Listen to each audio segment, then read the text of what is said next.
couple of weeks ago, my sister and my nephew and I went to Howe Caverns. It's about an hour and a half south of where I live, and this is in Schoharie County in upstate New York. Since I can't remember all of the details, I'm going to read from a website and let you know the history of the area and the story about it. Howe Caverns is located in Howe's Cave, New York, and it's the second most visited natural attraction in New York State. The caverns are a series of underground limestone caves situated 160 to 200 feet below the surface. The caverns are named for Lester Howe, who was a farmer, and he is credited with discovering them on May 22, 1842. One version of the story says that he noticed his cows consistently gathering in a particular cool spot on hot summer days, and upon investigation, he felt a cold breeze coming from a hole in the ground. He explored the opening with his friend and neighbor Henry Wetzel and eventually discovered miles of underground passageways. The property actually belonged to his friend Wetzel, and in 1843 he purchased the land from him for $100, and he began offering public tours of what was then known as Howe's Cave. Early tours were long, lasting 8 to 10 hours, and they required visitors to navigate muddy terrain with torches or lanterns. He even built a hotel above the cave entrance, utilizing the cool air from the caverns to provide natural air conditioning. However, he eventually encountered financial difficulties and sold off parts of his property, including the cave's natural entrance to a limestone quarry. The caverns were closed to the public, and limestone mining significantly impacted the original cave passages, destroying about 870 feet of the old cave. The site was later purchased by a new organization in 1927, which spearheaded a major redevelopment project to reopen the caverns to the public. This work included constructing a new entrance with elevators, brick walkways, lighting, and handrails.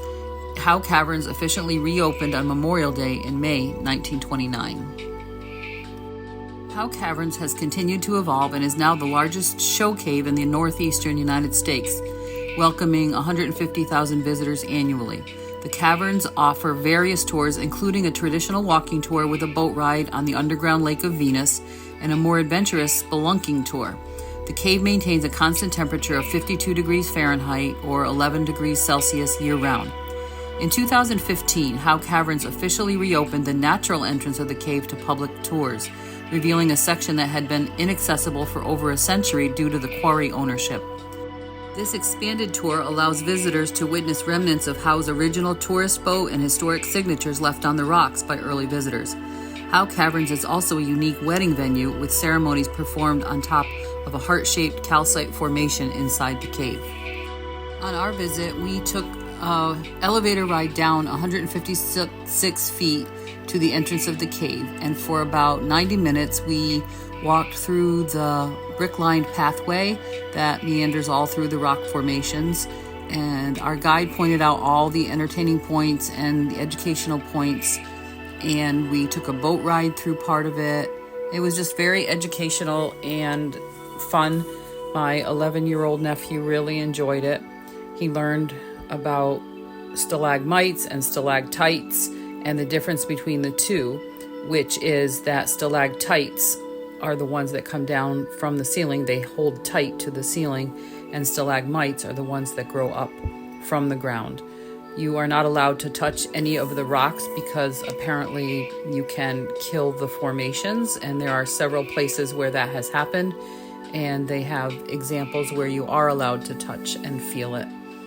But I hope you have enjoyed my history lesson, and the rest of this 10 minutes is just walking through the caves, and it was really a fun experience. If you're afraid of the dark or small places, it might not be for you, but it was very interesting to us. I know other states have things like this, and you should really search and see where the local one is for you. It's amazing. I love rocks and geological formations, and this was heaven for me just to see all this right in our own backyard. It's so close to where I live. Again, it's to the south, and we usually go north on our visits, but there are things within 2 hours on all sides of us that are so interesting that I will be visiting more.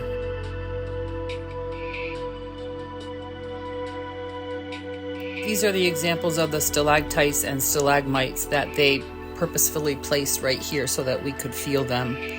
That is a stalactite, and the other one was the stalagmite. And this is calcium or calcite deposits on the ceiling. You can also see the formation of new stalactites.